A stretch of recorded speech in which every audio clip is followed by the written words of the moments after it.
So first of all, my name is Lucas, and basically I'm a founder of Proteus Finance together with Gabriela and Petr. We founded the project together in last October. Basically sat down one evening and we said, okay, now it's really the time to create something cool. Now I'm in crypto since 2018. Like most of us, basically I was investing in many different projects. I saw basically the beginning of Terra. Was there also like 1 year ago when just the Anchor protocol started. I saw every single protocol launch, and then basically found a business opportunity.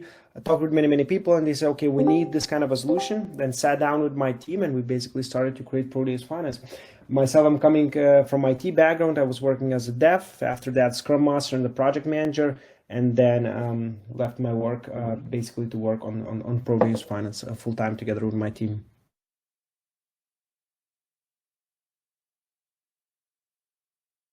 For sure. So basically, I think it's very important, especially in the new crypto projects, to have a strong team, like in every startup, right? And strong meaning that there must be some strong part that comes from the development, from IT point of view, and also strong in business or marketing. And I think only then projects can really succeed. If they have mediocre team members, then they most probably fail. So we have a strong IT team. I mean, I'm coming from IT field, but our CTO Petr has 15 years of experience here in Switzerland for different corporations, and basically he is the one responsible for the whole IT infrastructure, the app, the website, and everything in between. So we have his expertise, which is great. And after that, we basically hired 6 developers that are helping him to create the required solution. And me and Gabriela were basically at the moment doing more marketing and more business development, meaning going to conferences, getting partners on board, trying to push Proteus as much as possible. And yeah, that's it. Gabriela is coming from investment banking and sales background.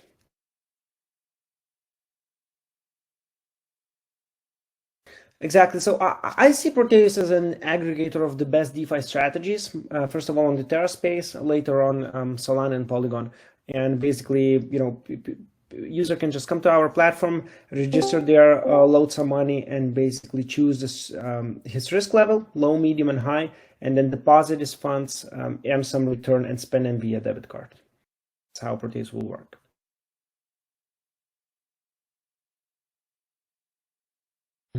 Yes, of course.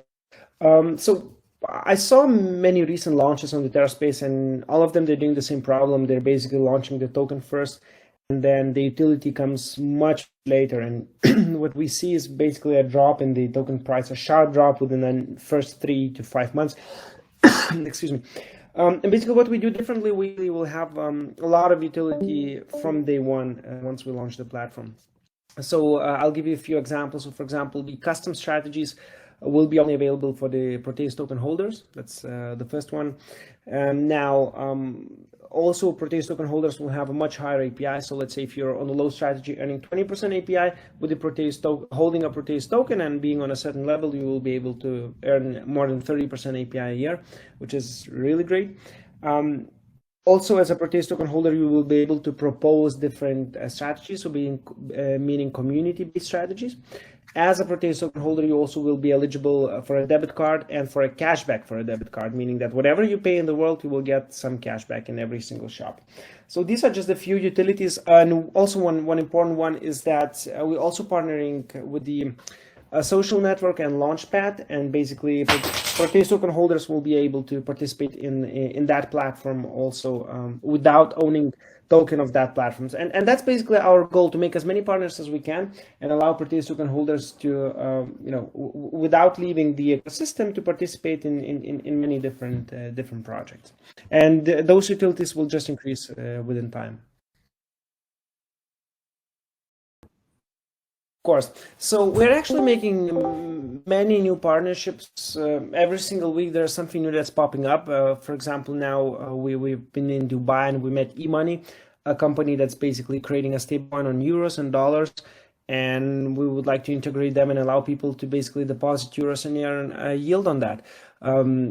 We partner with Aperture, which are providing us with the delta neutral strategies, having over 30% with a relatively low risk, right? And we are paying 10% at least on top using Proteus tokens. So basically we are creating different partnerships with different companies to allow and to expand the ecosystem. The other one would be Akado, which would allow on-ramp on the UST. And yeah, many more will come. We're really analyzing the market constantly and looking for partners all over the place. Of course, all the Terra space is our partner. We are integrating with all the Terra protocols. That's also a very super important thing. Now, regarding the roadmap, I cannot say much because for us, it's first of all, it's to launch the platform. That's the priority number one. And after that, after we launch, we will allow community to decide on what is more important for them, right? Is it really the debit cards are the most important? All right, we're going to work on them. Is it the custom community-based strategy is more important? We're going to, if they get voted, we're going to work on that. So it's basically the roadmap that is published on the website will get updated based on the community voting. Yeah, so we started doing this, and this is effective, not that effective as we wanted, but we started creating a Spanish, a Turkish, a German community right now. And it's increasing slowly.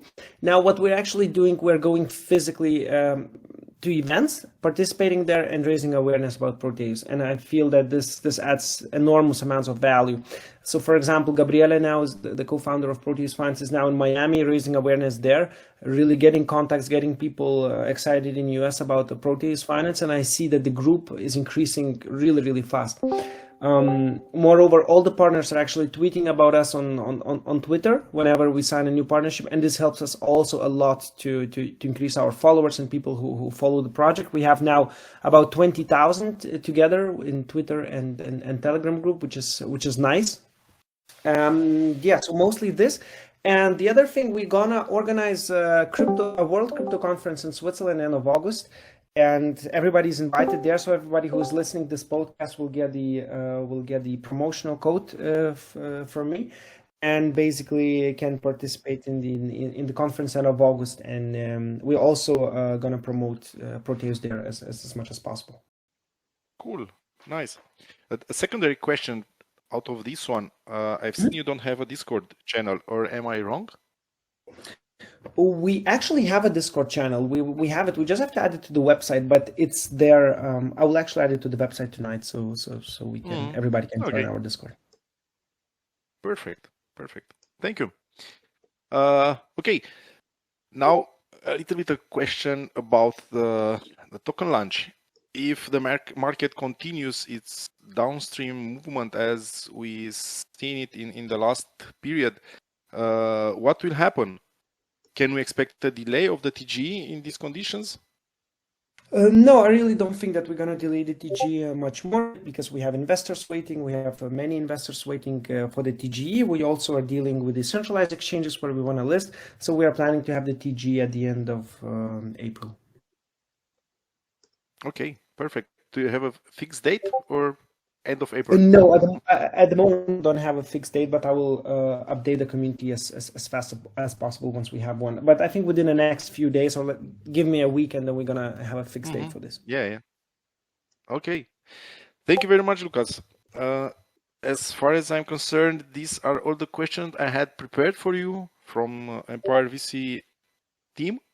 And let's jump to the second part, where I will take some questions from our community. One of them is, how much have you already raised in total, including seed? So in the seed round, we raised $2.5 million US dollars, and from IDOs we expect 2.4. Okay, perfect. And the next one is like, what is the role of the card, and when can we get it? Yeah, so the main market for the card, the very first market, will be whole Europe, including UK and Switzerland. We are planning to launch it this year for sure. And the main advantage of the card would basically to spend the returns, to spend the yield that people earn in the platform. So the users don't have to leave the platform after they earn the yield. They can just simply put the money into the card, or simply have them in their account, then issue the card, and then go to the shops and spend their money. An approximate date? Do you have an approximate date? Do you have a plan? We need around 6 months to prepare everything, and then just a few weeks to ship the cards. Okay, perfect.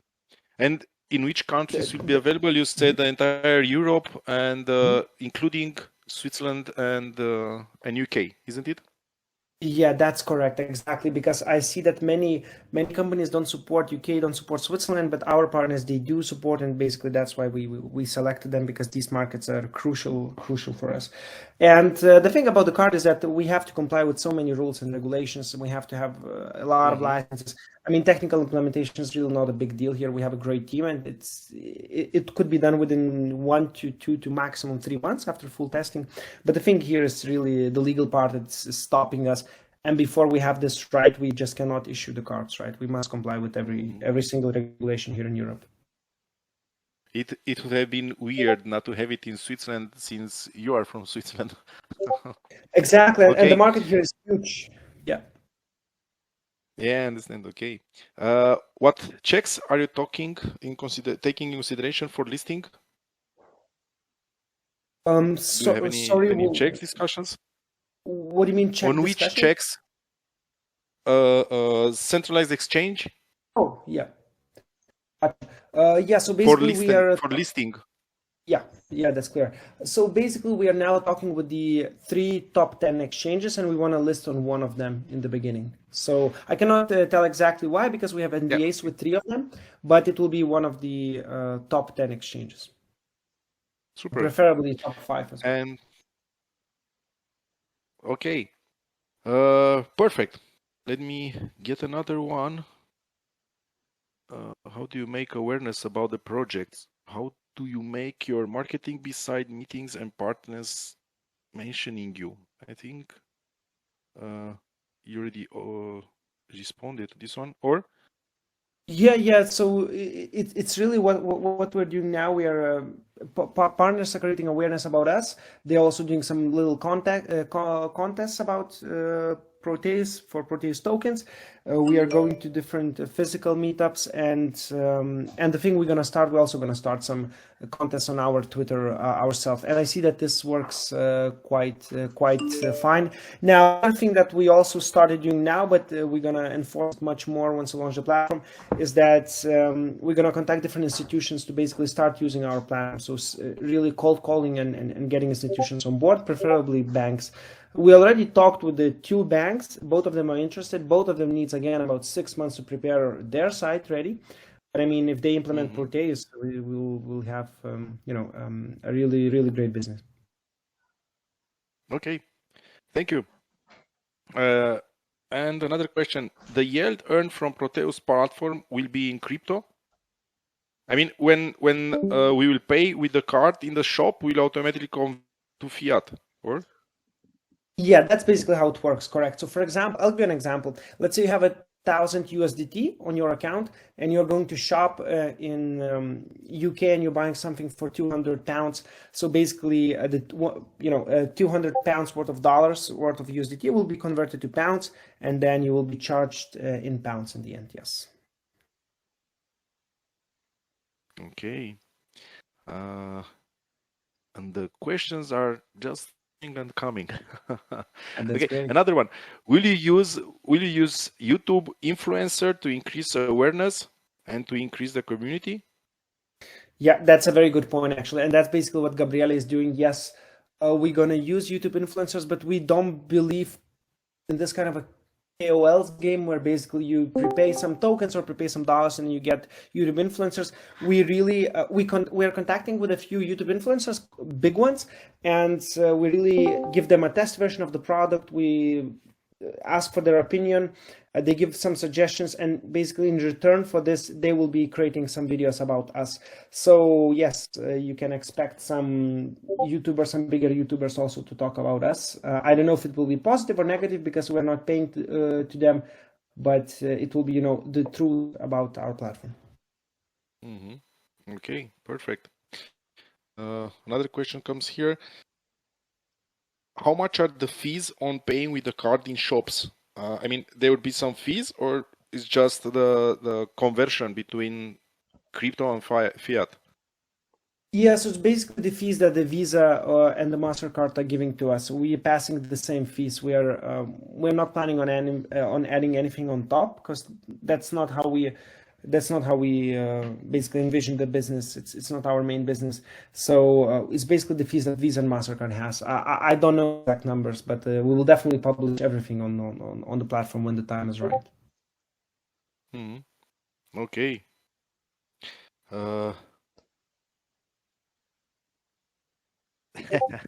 Another more like please don't organize giveaways or airdrops just to avoid having a lot of boots on your channels.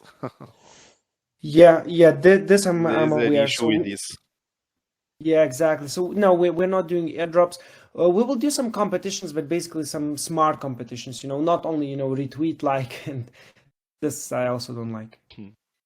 Yeah, and how do you intend to overcompete the competition, as it is a very competitive venture? It is a kind of competitive version. That's correct. So let's say we have Swissborg and Celsius, well-established companies making a lot of profit every year. So very important for us is to have a better yields. First of all, it's really to have a better product and better yields for people to use. People go where the yields are bigger. Why not? And that's what we're going to offer. We really want to be the number one in the market that pays the highest yields. And the second is really numbers. Do you have some numbers about this? So depending on the strategy, low, medium, and high strategy, right? So the low strategy would start with 19% API, which is already bigger than any of this, let's say, centralized competitors. And if you add Proteus tokens on top, it already makes 29, which is again quite a good API. So this is very important for us. And the second is really the community participation, that in those kind of products like Celsius, Swissborg, again, BlockFi, they're a little bit missing a lot the community participation. Everything is kind of a centralized and depends on the internal team, what they decide. And I think that the best solution occurs when community participates and really give suggestions and makes decisions. So that's basically we're going to involve the community in every single aspect what we do, from the roadmap planning to actually implementation of features, right? Because I see Proteus as a community project. Okay, nice question coming up. Which do you think is the weak point of this project? And if there is one, how do you plan to combat it? I wouldn't say it's a weak point, because when we see a weak point, we try to make, we try to improve it, right? And make it strong. Basically, there are many issues that are coming up while developing the platform, right? So let's say what I see as the biggest issue or the biggest problem is the security, right? We want to have the platform secure as possible, and we're spending so much time on the security because I see all those hacks that are happening. And we want to avoid it because basically we know that one hack can drown the platform and can make the token unusable. People will simply leave. So we have team members that are only working on the security aspect for the platform. Good. This is a strong point. Yeah. Do we connect Proteus card on our MetaMask, or will you have an extra wallet on Proteus? And do we have to transfer our USDT there? Yeah, so for the card, basically you will have a wallet on Proteus and you have to transfer the USDT. At the moment, there is no technology that connects, let's say, MetaMask with the card directly, or let's say Terra Station. But I know that it's in works, in progress, this kind of technology, and we will be really the first ones that are gonna implement this as well in the future. Okay, thanks. And I think you already mentioned that Proteus token will be a cross-chain token in the future. Yes. Which will include also other blocks like Solana and Ethereum. You already mentioned some. So basically, if we're talking about the token, yes, it will be cross-chain. We still don't know which chains, but we would like to go to Binance Smart Chain because it has a lot of traction and also low fees. Now, for the platform itself will be cross-chain for sure, right? Because we want to have biggest yields, and this is fast-changing market. We cannot stay on Terra only. We must also explore other great blockchains such as Polygon or Solana. But the token itself will be cross-chain as well, yes, in the future. Okay, just 1 second. This is a long question, and I will just read it. Almost every investor holds the token for the short term without understanding the long-term value. So how can you ensure for us that holding this token is more beneficial for long-term, and what is the plan to increase the demand and scarcity of the token? Yeah. Yeah, for sure. Yeah, so there are news that hold it, for selling purposes. I mean, all of us does it with some certain tokens, right? It really depends on the utility of the platform. If the platform has a very less utility, then basically you want to sell the token, you want to take the profit. It's so humanly simple, normal. Well, what we're doing from our side is really to increase the utility as much as possible, and to allow the staking, basically, while holding the token, when you can stake it and we can have an additional API, right? So this is really also an incentive for people. And with the time, we're also going to burn the token to decrease the supply as well. That's what's the standard in the space, and we're also going to do this. So better having a passive income with this. Okay. That's correct. That's correct. Perfect. I think the question just stopped. But anyway, guys, if there are any other questions, you can write them down here on the chat, Ama, and I will pass them to Lucas, and I will come back with his answer. So I think we can stop here. We're already almost half an hour as we planned. I don't want to keep you from your business longer. Thank you very much, Lucas, for coming here tonight with us and sharing with us all the informations and answering all our questions. Looking forward for the project launch and wish you all the best with it. Thank you very much, guys. It was a great AMA, and thank you very much in trusting us. Okay, then. Thank you very much. So have a nice day and much luck. See you guys. Ciao, ciao. Bye. Bye, guys. Also from EmpireVC. Have a nice evening, everybody.